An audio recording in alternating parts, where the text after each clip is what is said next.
очень важно просто отключиться и посмотреть вокруг себя, и посмотреть на людей, которым реально нужна помощь. И именно это привело когда-то нас к созданию Ассоциации инклюзивного туризма, для того, чтобы дать возможность гражданам Абхазии отдыхать внутри своей страны, внутри своего города. И самое главное, показать всему миру, что мы гостеприимная страна во всех смыслах этого слова. У нас очень много детей и молодежи, у которых есть проблемы с опорно-двигательным аппаратом, которые маломобильные, которые ездят на коляске. И, конечно же, в городе для них нету этой инфраструктуры, этой свободной среды. Пока одни спорят о причинах неудачно начавшегося туристического сезона 2025, другие развивают новые туристические услуги. Президент не так давно созданной Ассоциации инклюзивного туризма в Абхазии Руслана Гергидава убеждена: отечественный туризм может и должен стать инклюзивным. Она много лет работает в туристической сфере и знает, спрос на такой туризм от маломобильных граждан есть давно. Его суть в доступности среды для всех путешественников, не только людей с инвалидностью, но и мам с колясками и пожилых людей. В ассоциации знают, как расширить границы для путешествий внутри страны. В рамках своей работы я занимаюсь туристической деятельностью. Ко мне стали очень часто обращаться люди с ограниченными возможностями на территории России, которые хотели отдохнуть в Абхазии. То есть так я столкнулась с этим вопросом. И когда ко мне стали приезжать люди с ограниченными возможностями, с просьбой оказать им туристические услуги, оказать им услуги знакомства с Абхазией, и только лишь в этот момент я стала более, наверное, эмоционально подходить к этому вопросу. Важно просто отключиться и посмотреть вокруг себя, и посмотреть на людей, которым реально нужна помощь. И именно это привело когда-то нас к созданию Ассоциации инклюзивного туризма, для того, чтобы дать возможность гражданам Абхазии отдыхать внутри своей страны, внутри своего города. И самое главное, показать всему миру, что мы гостеприимная страна во всех смыслах этого слова. Как мы можем говорить о гостеприимстве, когда не вся категория людей может сюда приезжать? И именно это когда-то собрало определенное количество людей, которых я очень сильно благодарю, которые поддержали идею развития инклюзивного туризма. И только лишь благодаря этому объединению сегодня мы можем говорить о том, что в Абхазии инклюзивный туризм развивается. В составе ассоциации реабилитологи, специалисты из инвасодействия и паралимпийского комитета, владелец инклюзивного отеля, мамы детей с ограниченными возможностями, психологи, словом, те, кто много лет работает с маломобильными гражданами. Их не пугает, что в республике практически нет безбарьерной среды, адаптированного транспорта и отелей, беспороговой среды. Да что говорить, нет элементарного, пандусов на многих туристических объектах. Но главное начать, потому как туризм для таких людей – важная часть реабилитации и социализации. В ассоциацию вошли сами инвалиды, колясочники, которые знают на своем личном примере, каково это не иметь возможности оказаться дальше в пределах своей комнаты. И без них не получилось бы абсолютно ничего. Я хотела бы в первую очередь сказать невероятные слова благодарности Руслану Когоне. Он является не только человеком с ограниченными возможностями, но и человеком с огромной душой. Человек, который построил единственный в Абхазии инклюзивный отель. Единственный отель, который полностью адаптирован для людей с ограниченными возможностями.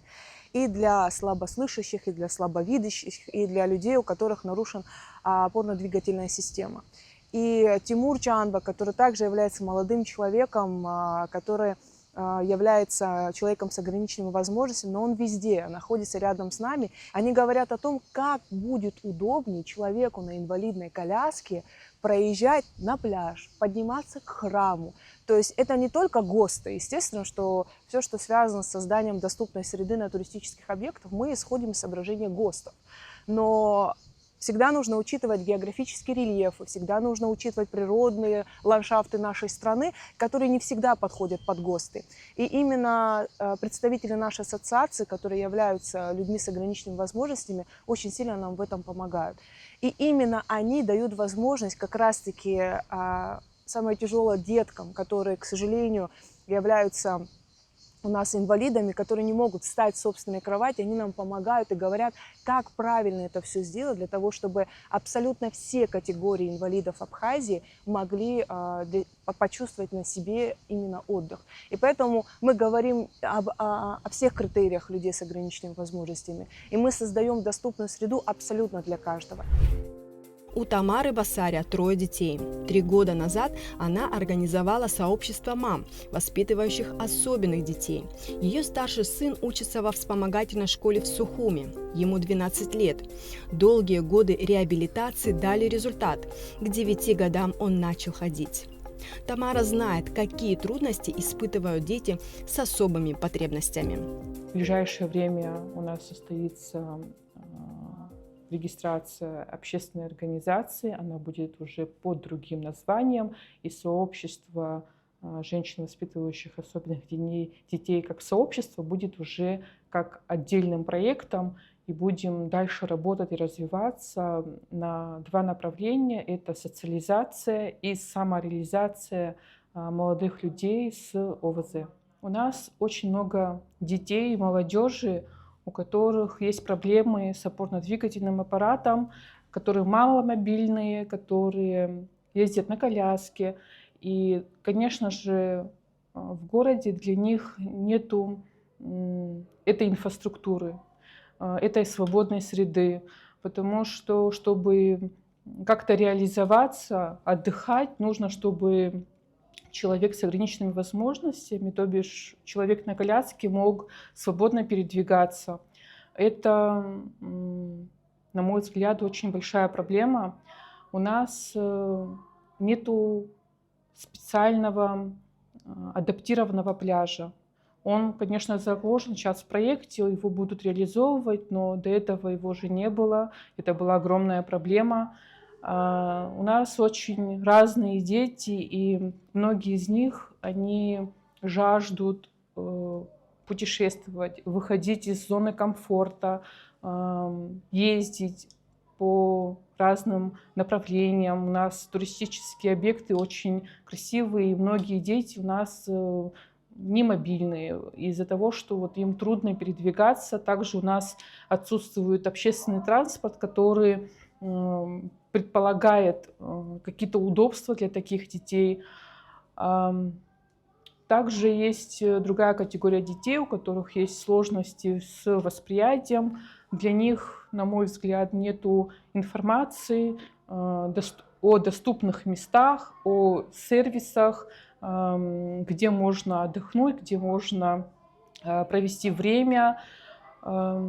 Конечно же, это еще и общественный транспорт в общепринятом смысле этого слова, потому что только троллейбусы, насколько я знаю, имеют какой-то определенный поддон для того, чтобы коляска могла зайти вовнутрь.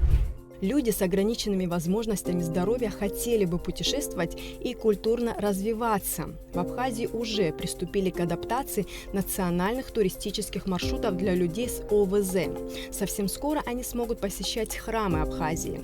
При восстановлении зданий железнодорожных вокзалов также будут учитываться потребности особенных путешественников. Ведется работа по доступности туристических объектов на территории наших храмов. Это в первую очередь Новоафонский монастырь. Уже были даже сделаны специальные замеры, и пандусы уже изготавливаются. Потому что помимо телесной реабилитации людям с ограниченными возможностями нужна эмоциональная реабилитация. Иметь возможность посетить храм, помолиться, поговорить с батюшкой, причаститься, исповедаться – это тоже очень большая помощь и поддержка, которую мы можем оказать этим людям, для которых, к сожалению, это очень-очень большая ступенька, на которую очень тяжело пройти. И поэтому, разумеется, сейчас мы говорим в том числе о доступности храмов Абхазии. Сейчас мы прорабатываем Новоафонский монастырь, следующий у нас будет Дранский храм. Хотелось бы отметить, что есть определенная доступность в районе Рицинского реликтового парка. То есть при создании площадки, когда велась реконструкция, там учитывались именно возможность въезда на эту площадку для людей с ограниченными возможностями. Другие вопросы мы, разумеется, будем прорабатывать. Вот. А так предстоит огромная большая работа для того, чтобы создавать эту доступность и на термальных источниках. Да, то есть здесь вопрос инфраструктуры, и самое главное, вот, да, вот, вот сейчас многие могут сказать о том, что ну, инфраструктура – это же деньги. Да, это инфраструктура, это же определенные проблемы, но здесь очень важный момент о том, что со всех сторон государство поддерживает эту идею, поддерживает проект Ассоциации инклюзивного туризма. И самое главное, вот первая работа, которую мы сейчас проводим, это создание доступной среды на наших вокзалах. То есть все вокзалы, которые сейчас реставрируются на территории Абхазии, это Гудаутский, Новоафонский, Сухумский вокзал, при поддержке руководителя, генерального директора Абхазской железной дороги Арсо Читанава у нас ведутся реставрационные работы с учетом людей с ограниченными возможностями. Вот. И, кстати, эти изменения в проект были внесены после ассоциации, когда вот мы пришли с определенной просьбой. Какие объекты наиболее приспособлены все-таки для маломобильных граждан? Вы можете вот так назвать по Сухуму? Я бы отметила, наверное, только вот больницы, поликлиники, некоторые школы и все, к сожалению. По пальцам можно пересчесть, где ребенок с ОВЗ, молодой человек или пожилой человек может свободно, безбарьерно пройти. Это, да, очень большая такая проблема. Совсем скоро в Сухуми будет открыт инклюзивный пляж с деревянными настилами, навесами от солнца, дорожками для спуска к воде и коляской для купания в море. В этом проекте задействованы государственные структуры и местный бизнес. Это не первый инклюзивный пляж. У нас в Абхазии был открыт инклюзивный пляж инвасообществом АИС, и очень большую работу провел Арзадин Агарба для того, чтобы создать вот этот вот первый инклюзивный пляж. И сказать честно, при создании уже второго, более такого организованного пляжа, мы, конечно, пользовались большими советами, консультацией Арзадина Агарба. Он провел очень большую работу, и, честно сказать, это тот человек, который является не только живым примером того, как можно помогать людям с ограниченными возможностями, но как это делать грамотно. И поэтому, разумеется, на примерах Арзадина Агарба, инвасообщества АИС, продолжается работа по доступности других пляжей.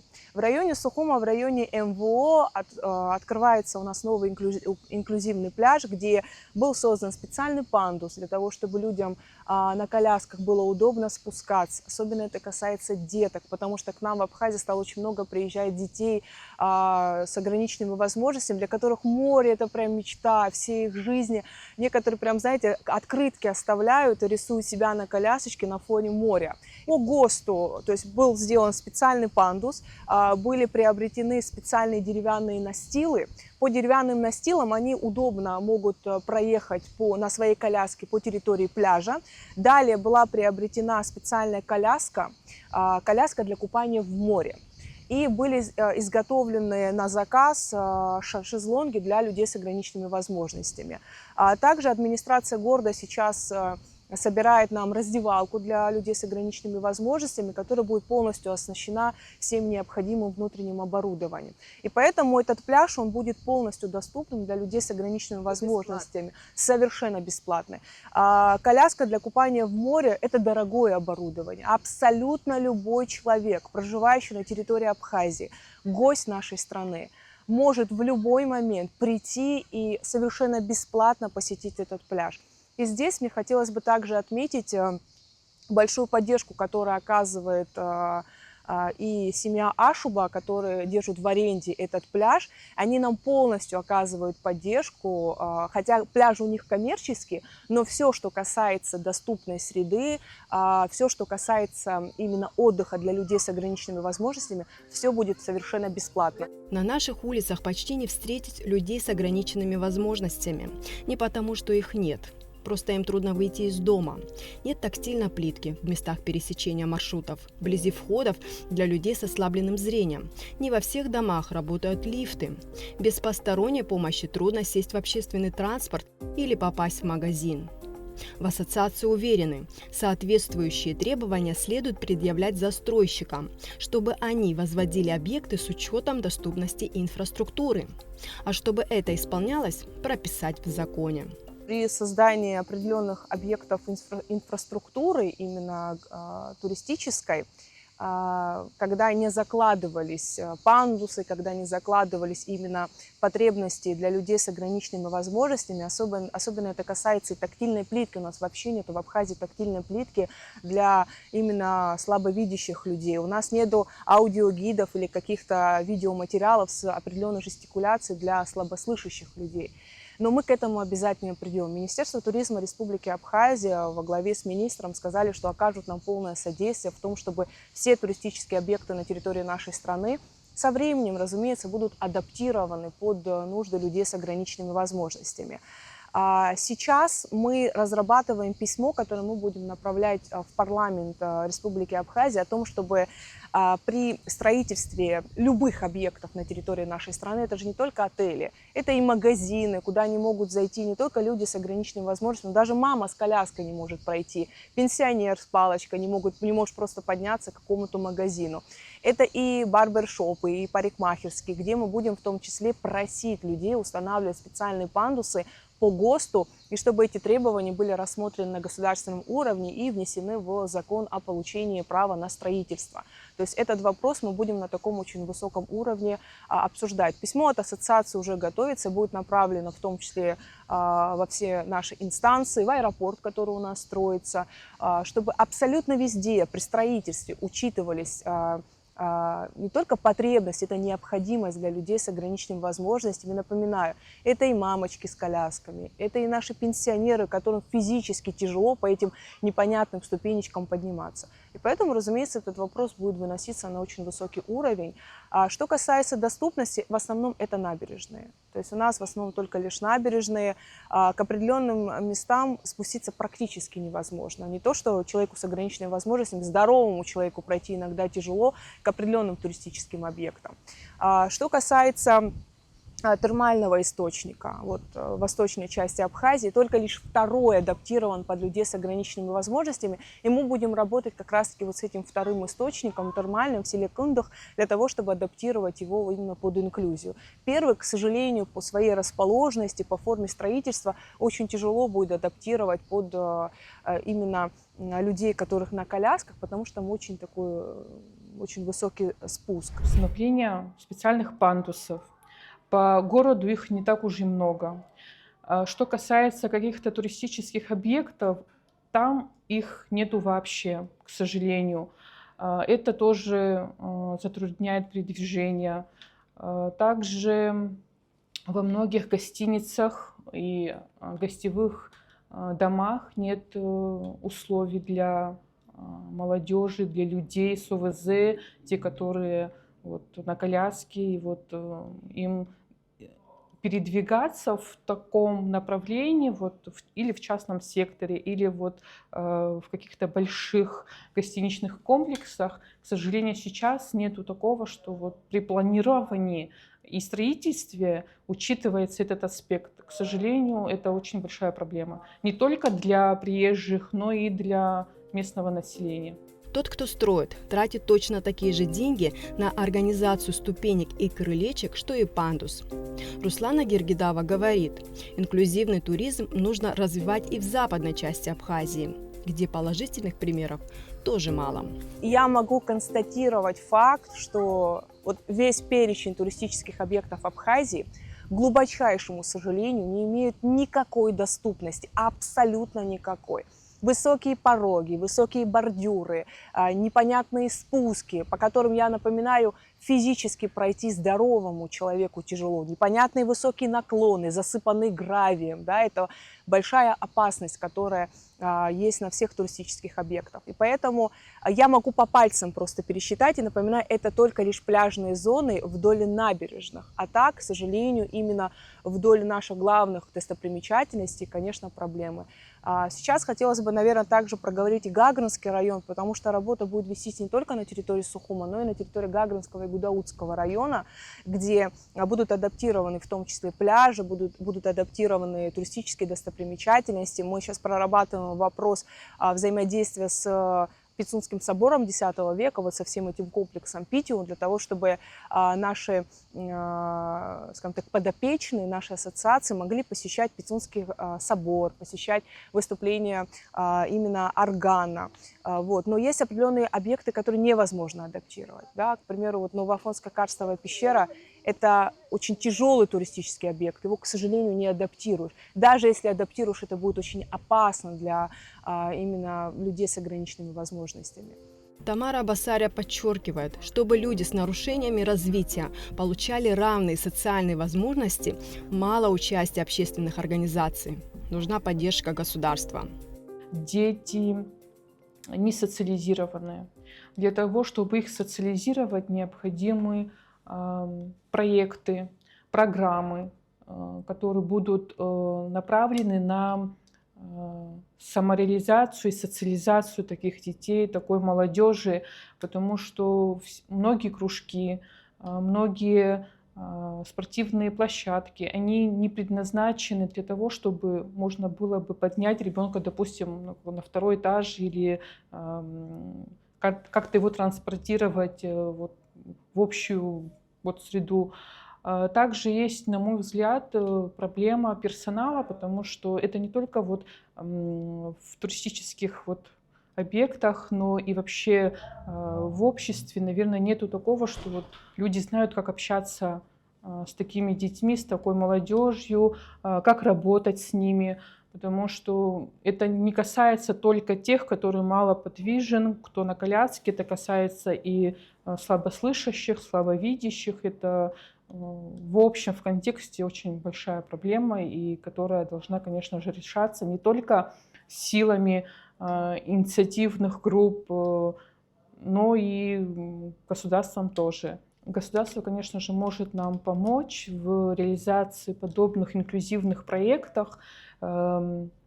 Также мы обсуждали этот вопрос в нашей родительской группе и приходим к такому выводу, что, конечно же, инициативные проекты, проекты социальные, которые будут работать в этом направлении, нуждаются, конечно же, и в государственной поддержке, также выделение субсидий на жилье, на адаптацию жилья или на адаптацию транспортного средства.